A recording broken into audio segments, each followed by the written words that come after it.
Istri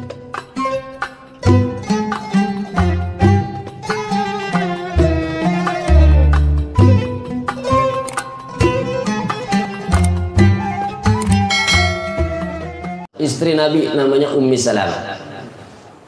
Istri Nabi yang pernah membuat Aisyah cemburu. Istri Nabi yang punya strategi dan paling berani nasehatin Nabi, Ummu Salamah. Yang lain nggak ada yang berani nasehatin Nabi. Jarang ada yang berani nasehatin Nabi. Ummu Salamah berani. Dari mana? Ketika Sulhul Hudaybiyah. Nabi mau haji, ya, dari Madinah ke Mekah, dijegal di Hudaybiyah namanya. Begitu dijegal, ditahan sama orang-orang kafir musyrik, sama orang-orang musyrikin, itu Nabi nggak langsung pulang, masuk ke dalam goa, masuk ke dalam satu tempat yang nemenin. Geramnya apa? Kata Nabi SAW, Nabi begitu dapat wahyu, kita disuruh pulang, kita disuruh balik ke Madinah, kata Nabi SAW. Begitu pengen balik ke Madinah, santai aja. Nabi bilang, ini perintah dari Allahnya, kita disuruh balik, kita disuruh kembali ke Madinah. Nah, begitu Nabi duduk di satu tempat dan ditemui Ummu Salamah, itu sahabat masih aja nunggu, pada ngepel tangan nih. Ada yang udah siap-siap, pokoknya kita perang, kita jotos nih orang yang menahan kita mau berangkat haji. Nah, begitu sahabat pada geram sambil nunggu, barangkali ada ayat jangan turun untuk nyuruh kita perang. Kalau ada ayat nanti yang belakangan turun, kita perangin aja, kan yang enak begitu. Ya, cuman Nabi nggak mau melakukan sesuatu yang bukan bersumber dari wahyu. Begitu Nabi duduk, sahabat masih pada berdiri, mau menghadang, menghadapi musuh, mau ngajakin perang sama musuh. Ya kan, lu jual gua beli. Ya, kalau lu asik, gua asik, lu usik, ya gua juga usik, begitu kasarannya. Nah, Ummu Salamah adalah yang berani saat itu perannya. Dia berani ngajuin atau nasihatin Nabi. Ya Rasul, engkau kenapa cemas? Itu sahabat, kenapa saya pengen suruh pulang kagak pada pulang ini? Begini kata Ummu Salamah, cukur duluan, Rasul, engkau tahamil duluan, nanti yang lain pasti ikut. Kalau sekedar disampaikan mereka ini lagi marah-marahnya ingin melawan musuh, karena mereka ingin sebenarnya menjaga engkau untuk membantai musuh-musuh yang mencegah Nabi Muhammad di Hudaybiyah. Akhirnya kata satu tempat bersama Ummu Salamah, Nabi Muhammad SAW, al-ana nahnu natahallal, kita bertahallul sekarang. Begitu Nabi bertahallul, yang lain semuanya takut dan ikut bertahallul, baru balik ke Madinah. Ini adalah idenya Ummu Salamah. Hadirin yang dimuliakan Allah Subhanahu wa taala, pernah membuat juga Aisyah cemburu. Karena apa? Salamah itu dilihat cantik sekali. Biasa perempuan cuma satu pengen dalam hidupnya, nggak mau ada yang lebih cantik dari dirinya. Dan jangan pernah Anda berkata kepada kekasih Anda bahwa dia adalah tidak lebih cantik dari dia. Harus Anda cantik. Jadi kalau istri ente di rumah lagi ngeliat foto, ya ini masya Allah artis cakep banget ini, enggak cakep juga kamu. Ini ada ini perempuan cantik banget, enggak cakep juga kamu. Itu seperti itu, terlihat cantik padahal usianya di atas Aisyah. Nah biasa bini muda selalu cemburuan, di mana baik begitu. Bini muda selalu cemburuan, makanya kalau mau kawin lagi nyari yang tua, nyari yang muda.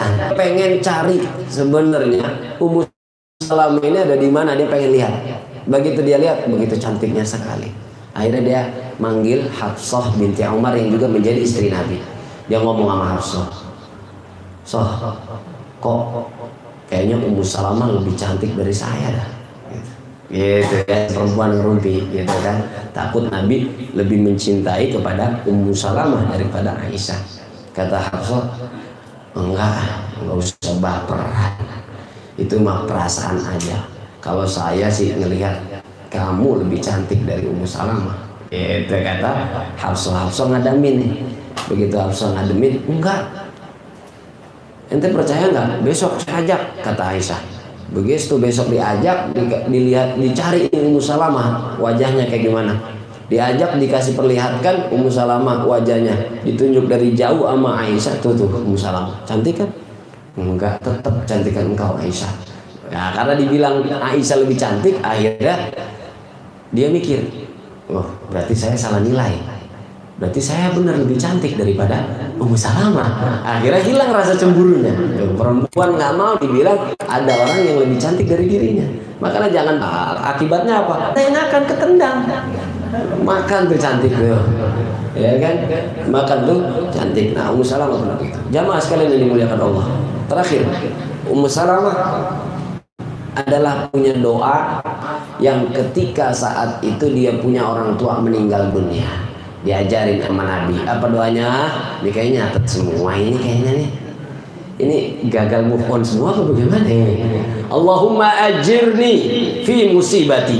Ya Allah, berikanlah pahala kepada musibah yang saya alami.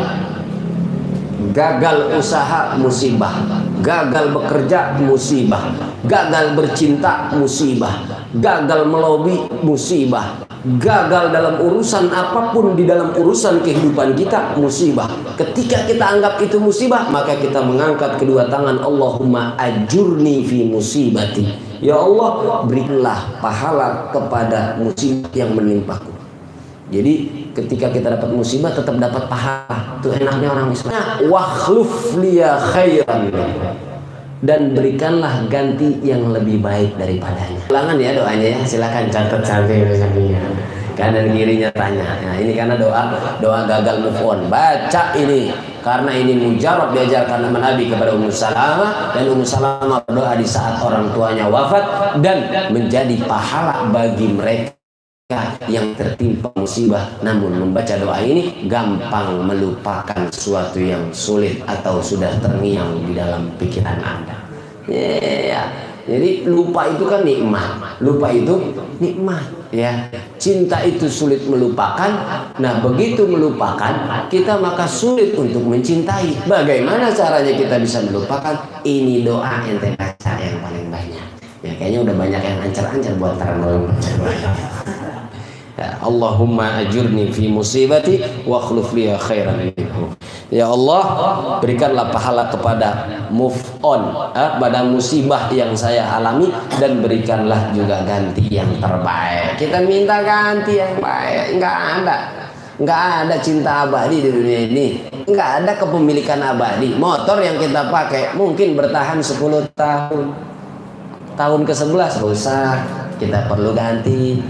Rumah yang kita pakai mungkin bertahan saat musim panas, saat musim hujan babak belur, banyak cat yang harus tembok yang harus dicat, ya kan?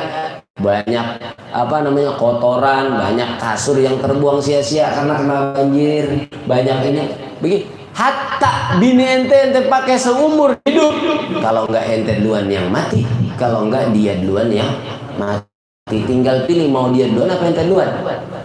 Dia duluan, jahat ente padanya. Ya, enggak kullu semuanya akan binasa. Hatta Israfil yang trompet sangkakala untuk terjadinya kiamat, hatta Israel yang mencabut nyawa makhluk hidup, itu akan binasa, yang hanya kekal dan abadi hanya Allah. Tapi jangan ditanyain, kurang pikiran namanya nanyain kapan Israel matinya. Baik-baik nanya begini nih, ini mahasiswa ada yang suka iseng nanya sama saya, Israel matinya kapan Ustaz? Entar lu datang lu ke rumah lu duluan nanti.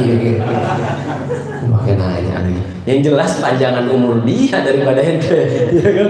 Orang makin nanya kapan Israel matinya, entar ditiup aja mati lu. Nah, ini